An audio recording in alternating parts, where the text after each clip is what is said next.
हुकूमत 27वीं आइनी तरमीम पास करवाने की बहुत जल्दी में है और उसके अंदर मुख्तलिफ जो तजावीज़ हैं उसको हुकूमत के मुख्तलिफ लोग तो बता रहे हैं कि आइन को मजबूत करने के लिए बहुत ज़रूरी है, लेकिन उसकी आप तफसील पढ़ें तो बज़ाहिर तासुर यही मिलता है कि ज़्यादा कंट्रोल करने के लिए सिस्टम के ऊपर एक सेंट्रलाइज्ड अथॉरिटी कायम करने के लिए ये तरमीम तजवीज़ की जा रही है। 26वीं आइनी तरमीम के वक्त भी यही बार बार कहा जाता था कि अदालती निज़ाम की इस्लाह करनी है। इफ्तिखार चौधरी, साकिब निसार और बंदयाल जैसे जो जजेज़ हैं इन्होंने सुप्रीम कोर्ट का बुरा हाल कर दिया, अब हमने अदालत को ठीक करना है। लेकिन उसके बाद इस्टेब्लिश ये हुआ कि 26वीं आइनी तरमीम के नतीजे में जो आइनी बेंच बनाया गया तो उससे सुप्रीम कोर्ट की जो ऑटोनॉमी, जो इंडिपेंडेंस थी, जो रहनी चाहिए थी एक आला अदालत के पास इख्तियार और ताकत, वो हमने मुकम्मल तौर पर सलब कर लिया। इसी तरीके से 191 की जो प्रोविजंस थी उसको कंप्रोमाइज़ कर दिया गया। अब इस तरमीम 27वीं के अंदर फर्दर एक कॉन्स्टिट्यूशनल कोर्ट का कॉन्सेप्ट है जो किसी ज़माने में पीपल्स पार्टी मोहतरमा के दिल के बहुत करीब था। ये वो उस वक्त की अदालतों को कहती थी कि चमक के तहत फ़ैसले करती हैं, कैंगरू कोर्ट्स कहती थी। और उस वक्त वो कैंगरू कोर्ट्स इसलिए कहती थी कि IJI और बाकी जो इस्टेब्लिशमेंट बैक ग्रुप्स थे उसके तहत वो फ़ैसले ऐसे अदालतों से आते थे कि पीपल्स पार्टी को रगड़ा लग जाता था। और नवाज़ शरीफ साहब इस्टेब्लिशमेंट के जिस ज़माने में करीब होते थे, क्योंकि 2-2, 3-3 साल के साइकिल थे, कभी वो करीब होते थे, कभी वो जेल में या पाकिस्तान से बाहर होते थे, तो उस वक्त उनको वो अदालतें सपोर्ट करती थी। तो वो कैंगरू कोर्ट्स उसको भी उन अदालतों को कहती थी। उस वक्त आइनी अदालतों का भी तसव्वुर वो लेकर आई कि ये होना चाहिए ताकि एक आम आदमी तक इंसाफ मिले, जो असल केसेस हैं वो सुने जा चुके हैं। लेकिन आजकल की सूरत हाल उससे बहुत मुख्तलिफ और बहुत आगे जा चुकी है। At the end of the day क्या बनेगा अभी कहना बहुत ही कबल वक्त है। इसी तरीके से आर्टिकल 243 के अंदर जो तरमीम तजवीज़ की जा रही है, इससे कुछ मिलती जुलती चीज़ें 26वीं आइनी तरमीम के वक्त भी आई थी। PTI उससे बहुत शोर मचाया। मौलाना फजल रहमान जो थे उनके यहाँ बैठक सजती रही। मौलाना ने उस वक्त अच्छा प्ले किया, लेकिन एक ख़ास स्टेज के ऊपर जाकर मौलाना को भी मैसेज दिया गया कि या तो फॉल इन लाइन, अदरवाइज़ हम तुम्हारे बगैर ही ये तरमीम पास कर लेंगे। 1 या 2 बंदे चाहिए तो वो कि JUI के हों या किसी और पार्टी के हों वो मैनेज किए जा सकते हैं, तो तरमीम पास हो जाएगी। तो मौलाना साहब अल्टीमेटली जो थे वो उस हार्ड लाइन से पीछे हट गए। PTI वाले बार बार इमरान खान की इजाज़तनामा लेने जाते थे। PTI ने उसके ऊपर बहुत अच्छी सियासत नहीं की।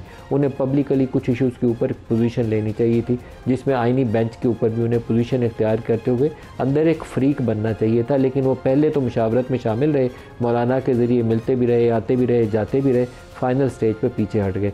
अब शायद उनका वो वेट नहीं होगा।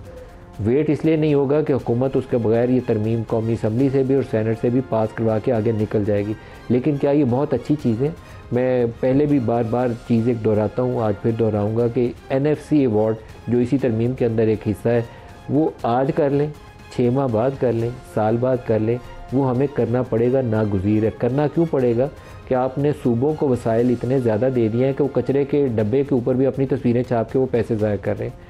वफाक की पोजीशन ये है कि जो डेट सर्विसिंग और डिफेंस का ख़र्चा है वो हमारी पहुंच से बाहर होता जा रहा है। जितना ज़्यादा हमारा बजट डेफिसिट हर साल होता है उतने ज़्यादा हम बैंकों से कर्ज़ा उठाते हैं। 7-8 हज़ार अरब रुपया हर साल हम बैंकों से उठाते हैं, 10-12 हज़ार अरब रुपया सूद की मद में अदायगी करते हैं। तो ये एक ऐसा बैलेंस है जो वफाक को हमेशा कंगाल करके रखेगा और सूबों के पास इजाफी वसाइल होंगे जिसकी वो क्वालिटी स्पेंडिंग नहीं कर रहे। उसको ठीक करना बहुत ज़रूरी है, अशद ज़रूरी है, और उसको आप टाल भी नहीं सकेंगे। आपको नहीं करेंगे तो आप बैंकरप्ट हो जाएंगे। इंटरनेशनली कितनी दफ़ा कौमें आएंगी या IMF या वर्ल्ड बैंक के पास आप जाएंगे और आपको बेल आउट करेगा। लेकिन बाकी जो कॉन्स्टिट्यूशनल मैटर्स हैं जिसमें अदालतों की आज़ादी शामिल हो, 243 की जो प्रोविजन शामिल हो, इसके ऊपर ऐसे इश्यूज़ हैं जब तक ब्रॉडर पॉलिटिकल कंसेंसस ना हो आप कर तो गुज़र सकते हैं, कर गुज़रेंगे आप, लेकिन क्या आप संभाल पाएंगे उसके बाद, ये एक बड़ा सवाल है। तो जो आज हमारे साथ मेहमान शख्सियात हैं स्टूडियोज़ में, उनसे पूछे क्या करना चाहिए, वे फॉरवर्ड क्या होना चाहिए, पॉलिटिकल कंसेंसस इवॉल्व करने के लिए क्या करना चाहिए। क्योंकि एक तरफ PTI को कट टू साइज़ भी किया जा रहा है और PTI के अंदर से ही एक नई किंग्स पार्टी भी सामने आने के कभी इम्कानात मौजूद हैं। सारा कुछ इसी महीने होगा और हमारे सामने महीने के आखिर के अंदर एक ऐसी सूरत हाल होगी जिसमें पता चलेगा कि सियासत पहले से महफूज हुई है या पहले से ज़्यादा वल्नरेबल हो गई है। प्रोग्राम के आगाज़ में आपको इसहाक डार साहब का एक स्टेटमेंट सुनवाते हैं जिसमें वो बता रहे हैं कि जल्दी तरमीम आएगी 27वीं और हम पार्लियामेंट के जो ड्यू प्रोसेस है उसको फॉलो करेंगे। सुनिए वो क्या कह रहे हैं।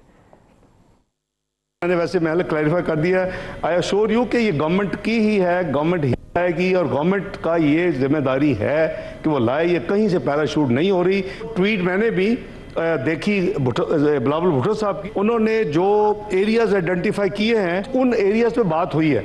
जो भी उन्होंने एरियाज आइडेंटिफाई किए हैं, he has not included any area which has not been talked और डिस्कस विद देम। बेहतर होगा कि हम उसको पहले इस हाउस में ले आए। तो मैं अश्योर करता हूं जी, जो भी प्रोसेस होगा दैट विल बी ट्रांसपेरेंट। तो मैं गुजारिश करूंगा, एक ये कि पहले इस हाउस में ले आए, दूसरी मेरी गुजारिश होगी कि इसको कमेटी को रेफर करें ताकि वो फुल पार्टिसिपेशन हो जाए। हम स्टेक होल्डर्स को भी डेफिनेटली डिस्कस करेंगे। खोखर साहब, जो 26 आईनी तरमीम के वक्त एक लतीफ़ा था कि लॉ मिनिस्टर से पूछा गया कि ड्राफ्ट किधर है, तो उन्होंने कहा अभी मैंने देखा नहीं। तो आई होप कि अभी तारड़ साहब जो है दोबारा ये बात ना कह दें कि मैंने 27वीं तरमीम का ड्राफ्ट आ जाए फिर बात करूँगा। देखिए, जो मलिक साहब हमारी प्रेजेंट डिस्पेंसेशन है या जो सियासी जमातें इस वक्त हुकूमत में, उनके पास कितनी स्पेस है, उनके पास कितनी लिबर्टी है आज़ादाना फैसले करने की, ये पूरा पाकिस्तान का बच्चा जानता है। वो जो कॉम्प्रोमाइज़ करके आए हैं हुकूमत में इन इलेक्शंस में, जो उन्हें फॉर्म 47 पकड़ाए गए हैं, उन्होंने इसके नतीजे में उनके पास कोई स्पेस नहीं बची। उनको जो इंस्ट्रक्शंस आती हैं उन्होंने वो इंस्ट्रक्शंस मनोअन फॉलो करनी है। ड्यू प्रोसेस का इसहाक डार साहब का आपने क्लिप सुनाया, कौन सा ड्यू प्रोसेस कि जहां पर पार्लियामेंट की लेजिटिमेसी के ऊपर सवाल तो है ही है। आज जिस पार्लियामेंट के अंदर खड़े होकर वो तकरीर कर रहे थे, उसके अंदर अपोजिशन लीडर की कुर्सी खाली है, सेनेट के अंदर अपोजिशन लीडर की कुर्सी खाली है। लिख के अपोजिशन मेंबरान ने स्पीकर को और चेयरमैन सेनेट को दे रखा है कि जनाब ये अक्सरियत है हमारे पास, अल्लामा नासिर अब्बास साहब होंगे सेनेट में अपोजिशन लीडर और नेशनल असेंबली में महमूद खान अचकजई साहब, लेकिन नहीं है। और इस माहौल में कि जहां पे अपोजिशन लीडर्स का ओहदा खाली है, वहां पर हुकूमत कहती है, ये गैर नुमाइंदा हुकूमत कहती है कि हम 27वीं आईनी तरमीम लेकर आएंगे। तो हम बुनियादी तौर पर जो चीज इस मुल्क में नहीं अप्रिशिएट करते वो किसी भी चीज की इखलाकी हैसियत है।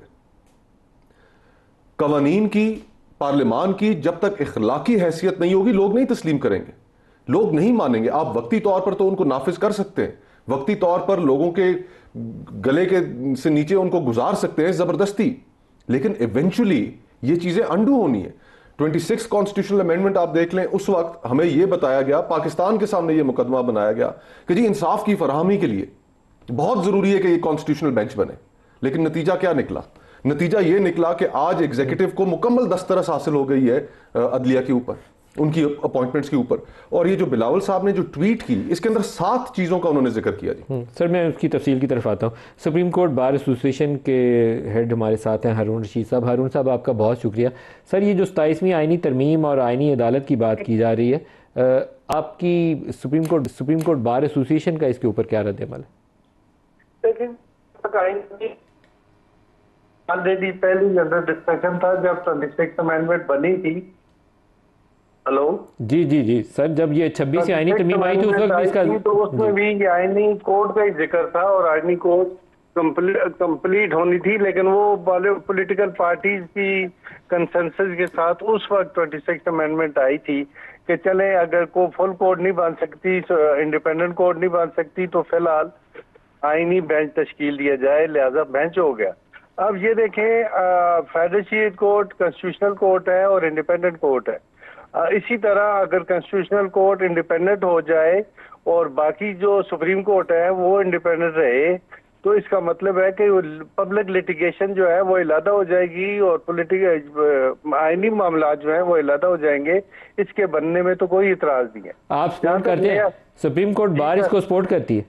बिल्कुल सपोर्ट करती है। और इसलिए बाकी जो चीजें हमने गवर्नमेंट को आज प्रेस रिलीज इशू की है कि ये बिल हमें भी रेफर किया जाए और हमारी राय ली जाए, ताकि वो सारी चीजें देख के बाकी मामला जो हैं उनमें हमें किसी भी एतराज भी है। लेकिन आपको एतराज किस पे है? हम एतराज ये है कि वो जो मैजिस्ट्रेट को पावर दे रहे हैं, जुडिशियल पावर, उस पर हमें एतराज है। इसलिए कि ऑलरेडी जब जुडिशियल मैजिस्ट्रेट काम कर रहे हैं तो सारे इख्तियारात जब पहले सेपरेशन हुई थी जुडिशरी और एग्जीक्यूटिव, ये उसी तरह रहना चाहिए। और सर, उसके अंदर एनएफसी अवार्ड का 243 का भी जिक्र है, उसके ऊपर आप ओके हैं, खुश हैं? नहीं सर, वो मैंने ड्राफ्ट देखा नहीं है, मुझे डिटेल का नहीं पता। मैं इसीलिए कहता हूँ कि आज प्रेस रिलीज इशू की है गवर्नमेंट को, हमने ये जिक्र किया है कि आप हमें शेयर करें ताकि हम अपने पॉइंट ऑफ व्यू दे सकें। बहुत शुक्रिया आपका हारून रशीद साहब।